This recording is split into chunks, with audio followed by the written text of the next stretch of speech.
नमस्कार, मी इम्तियाज मुजावर आणि तुम्ही पाहताय लोकशाही मराठी। संपूर्ण राज्यभरामध्ये विधानसभेचा मोठ्या प्रमाणात धुरळा सुरूच आहे। प्रचाराच्या फेऱ्या आणि आरोप प्रत्यारोपाच्या फेऱ्या प्रत्येक सभेमध्ये पाहाव्यास मिळत आहेत। आणि आता माझ्या समवेत आहेत आता डॉक्टर अमोल कोल्हे, आज सातारा जिल्ह्याच्या दौऱ्यावर आलेले आहेत। एकंदरीतच आज मोठ्या 7 सभा आज त्यांच्या समोर आहेत। मात्र आज सातारा जिल्ह्याच्या दौऱ्यावर असलेले डॉक्टर अमोल कोल्हे खासदार साहेब, स्वागत आहे आपल्या लोकशाही मराठीमध्ये। एकंदरीतच आज महाराष्ट्रामध्ये विधानसभेच्या निवडणुकीला दुसरा टप्पा आता सुरू आहे आणि 5 ते 7 दिवसानंतर प्रचार संपणार देखील आहे। एकंदरीतच महाराष्ट्रामध्ये आता तुम्ही पंढरपूरहून आलात, पश्चिम महाराष्ट्रामध्ये काय परिस्थिती आहे सध्या महाविकास आघाडीची? किंवा पश्चिम महाराष्ट्रच नाही तर संपूर्ण महाराष्ट्रामध्ये महाविकास आघाडीला प्रचंड समर्थन हे सर्वसामान्य जनतेचं। सर्वसामान्य महाराष्ट्रातली जनता ही महायुतीच्या कारभारावर प्रचंड नाराज आहे आणि सर्वसामान्य शेतकरी असेल, युवकांचा बेरोजगारीचा प्रश्न असेल, माता भगिनींच्या सुरक्षेचा प्रश्न असेल, हे सगळे प्रश्न तसेच आहेत। आणि जर मोजक्या 1-2 योजनांवर महायुतीला प्रचार करावा लागत असेल तर जे पक्ष फोडले, नेते पळवले, चिन्ह पळवली, हे एवढं सगळं करून 2.5 वर्षात काहीच जमलं नाही। म्हणून शेवटच्या 1-2 महिन्यात ज्या काही योजना आल्या याच्यावरच प्रचार करावा लागतोय का, ही परिस्थिती आहे। आणि त्याही पलीकडे जाऊन नॅरेटिव्ह असं करण्यात आलं की विकासासाठी ही भूमिका घेतली गेली। आणि अशी जर भूमिका असेल तर माननीय उत्तर प्रदेशचे माननीय मुख्यमंत्री हे बटेंगे तो कटेंगे हा संदेश घेऊन महाराष्ट्रात का येत आहेत बरं, हा महत्वाचा प्रश्न आहे। कारण कदाचित उत्तर प्रदेशच्या मुख्यमंत्र्यांना हे ठाऊक नसेल आणि किंबहुना भारतीय जनता पक्षाला आणि महायुतीच्या घटक पक्षाने ठणकावून सांगण्याची, प्रत्येक मराठी माणसाने ठणकावून सांगण्याची वेळ आली आहे की बटेंगे तो कटेंगे सारखं विषारी बीज रुजण्यासाठी ही काय गंगा यमुनेकाठची भुसभुशीत माती नाही, हा सह्याद्रीचा काळा पाषाण आहे, जिथे छत्रपती शिवाजी महाराजांनी 18 पगड जातीच्या लोकांना एकत्र घेऊन स्वराज्याचं लेणं कोरलं। एक अजून एक घोषणा त्यांची, एक है तो सेफ है। मग माननीय पंतप्रधान हे अशा पद्धतीने कबुली देत आहेत का की 10 वर्ष ते पंतप्रधान असताना आपण सेफ नाही आहोत? म्हणजे एक है तो सेफ आहे अशा पद्धतीचं एक डिव्हिजिव्ह अशा पद्धतीचा नॅरेटिव्ह 2 वेगवेगळ्या पद्धतीनं पंतप्रधान सॉफ्टली बोलतात आणि माननीय योगी आदित्यनाथ हे हार्शली बोलतात। मग या पद्धतीनं तुम्हाला जेव्हा पोलरायझेशनची वेळ येते तर मग 2.5 वर्षात नेमकं महायुतीच्या सरकारनं केलं काय, हाही एक महत्वाचा प्रश्न येतो।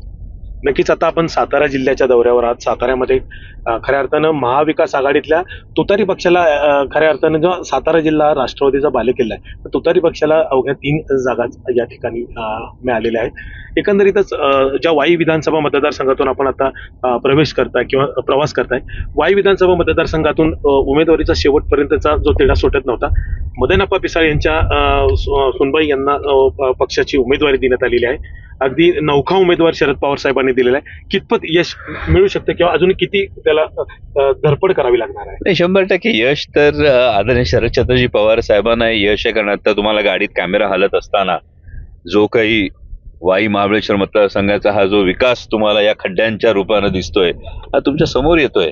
आणि अशा पद्धतीनं जो एक शाश्वत विकासाची जी आवश्यकता जी मदनप्पांच्या काळामध्ये खरं तर जी एक परंपरा घालून दिली गेली ती पुढे न्यायची असेल।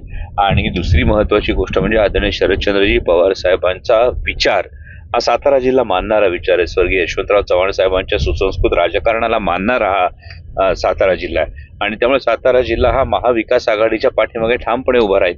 राहिला प्रश्न किती जागा, तर 3 पक्षांमध्ये महाविकास आघाडी ही 3 पक्षांमध्ये लढत असताना 3 पक्षांना तेवढ्या जागा, तिथल्या आग्रही भूमिका, तिथले निवडून येण्याची क्षमता असणारे उमेदवार, या सगळ्या गोष्टींमुळे थोडं पुढे मागे करणं हे अगदी स्वाभाविक होतं। परंतु वाई महाबळेश्वर विधानसभेच्या बाबत म्हणत असाल तर महाराष्ट्राची एक परंपरा आहे, म्हणजे छत्रपती शिवाजी महाराजांनी शिवप्रताप गाजवलेला प्रतापगड हा या मतदारसंघात आहे। आणि छत्रपतींचा हा इतिहास आहे, हा महाराष्ट्राचा इतिहास आहे की महाराष्ट्र एक चुकीला माफी करतो, महाराष्ट्र गद्दारीला क्षमा करत नाही। नक्कीच आपण आता म्हणला की महाराष्ट्र गद्दारीला कधीही क्षमा करत नाही।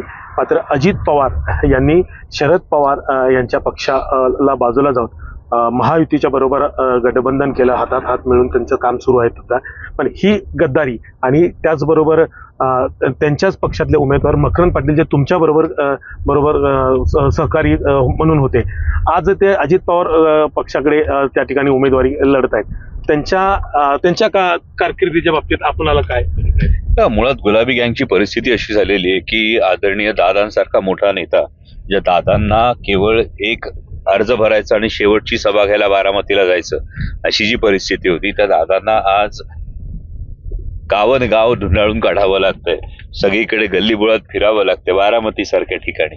ही जर नेत्याची परिस्थिती असेल तर त्यांच्या पाठीमागे जे आमदार गेले होते त्यांच्या आगीतून पोपाटात ही नक्की परिस्थिती आहे. आणि त्यामुळे शरद पवार साहेबांना ज्यांनी सोडलंय अशा नेत्यांना स्वाभिमानी सातारकर जनता ही अजिबात थारा देणार नाही.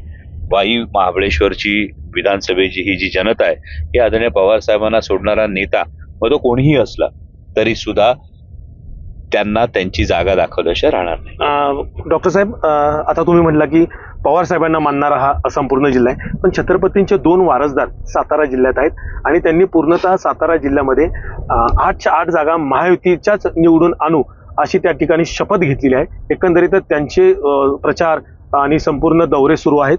वारसदार महायुतीमध्ये आहेत, त्याचा फरक किती पडू शकतो? नाही, मला असं वाटतं की ही त्यांनी त्यांची राजकीय भूमिका घेतली आणि सध्या लोकशाहीमध्ये कोणीही आपापल्या राजकीय भूमिकेसाठी ठाम राहणं यामध्ये काही गैर असण्याचं कारण नाही.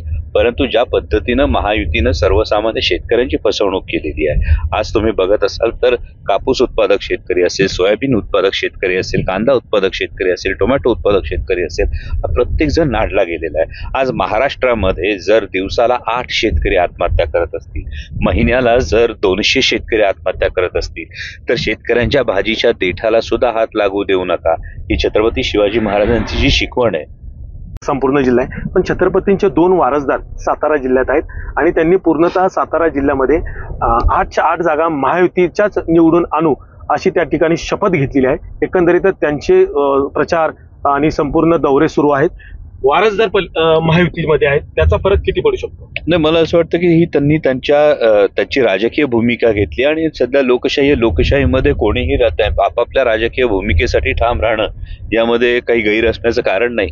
परंतु ज्या पद्धतीनं महायुतीनं सर्वसामान्य शेतकऱ्यांची फसवणूक केलेली आहे, आज तुम्ही बघत असाल तर कापूस उत्पादक शेतकरी असेल, सोयाबीन उत्पादक शेतकरी असेल, कांदा उत्पादक शेतकरी असेल, टोमॅटो उत्पादक शेतकरी असेल, प्रत्येक जण नाडला गेलेला आहे. आज महाराष्ट्रामध्ये जर दिवसाला 8 शेतकरी आत्महत्या करत असतील, महिन्याला जर 200 शेतकरी आत्महत्या करत असतील, तर शेतकऱ्यांच्या भाजीच्या देठाला सुद्धा हात लागू देऊ नका, ही छत्रपती शिवाजी महाराजांची जी शिकवण आहे, ही शिकवण आपण विसरलो आहोत का? याचा प्रत्येक मराठी माणसानं विचार करणं गरजेचं आहे.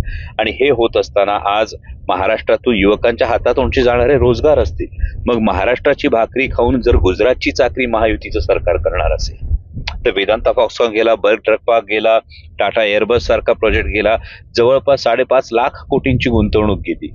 याच्या बदल्यात दिल्लीच्या नेत्यांनी कुठले मोठे प्रकल्प महाराष्ट्रात दिले हो, याचे उत्तर महायुतीच्या नेत्यांनी द्यावं. महाराष्ट्रातून ज्या माता भगिनी गायब होत आहेत, ज्या बेपत्ता होत आहेत, या बेपत्ता होणाऱ्या महिलांच्या प्रमाण एकदा आपण कन्सिडर करावं. सर्वसामान्य शेतकरी, साधं उदाहरण सोयाबीनचं घ्या. जर सोयाबीनला आता उत्पादन खर्च 6,000 आहे आणि भाव 350 मिळतो, तर मग शेतकऱ्यांच्या भाजीच्या देठाला हात लागू देऊ नका हे सांगणाऱ्या छत्रपतींची शिकवण ही पाळली जाते का, ही जोपासली जाते का, हे पाहणं जास्त महत्वाचं आहे. आणि त्यामुळं राजकीय भूमिका कोणी घेत असली तरी सुद्धा महाराष्ट्राच्या हिताच्या दृष्टीनं काय समोर वाढून ठेवलंय हे बघणं जास्त महत्वाचं आहे.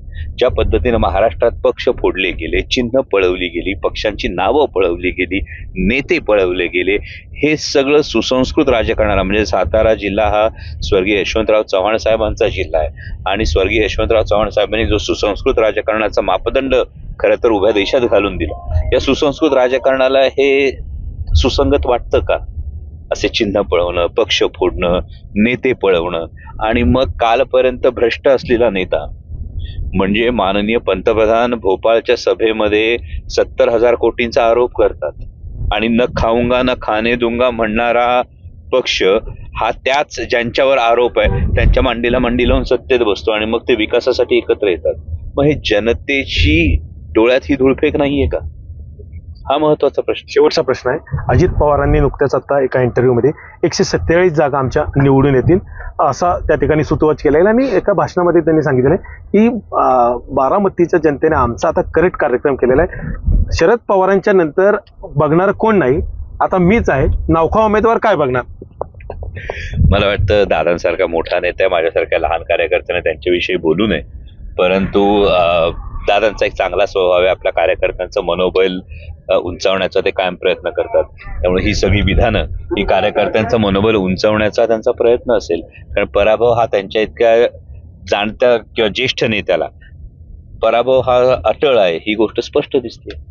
त्यामुळे त्यांच्या कार्यकर्त्यांचं मनोधैर्य उंचावण्याचा बहुधा हा प्रयत्न असावा. नक्कीच हे होते डॉक्टर अमोल कोल्हे, खासदार, आज सातारा जिल्ह्याच्या दौऱ्यावर आहेत. गुलाबी गँगसह विविध मुद्द्यांवर त्यांनी स्पर्श केलेला आहे आणि या महाविकास आघाडीच्या जास्तीत जास्त जागा निवडून आणण्यासाठी त्यांनी या प्रचार यंत्रणेमध्ये कंबर कसली आहे. कॅमेरामन वसीमसह इम्तियाज मुजावर, लोकशाही मराठी, सातारा. लोकशाही मराठी ऐका, पहा, जागरूक रहा.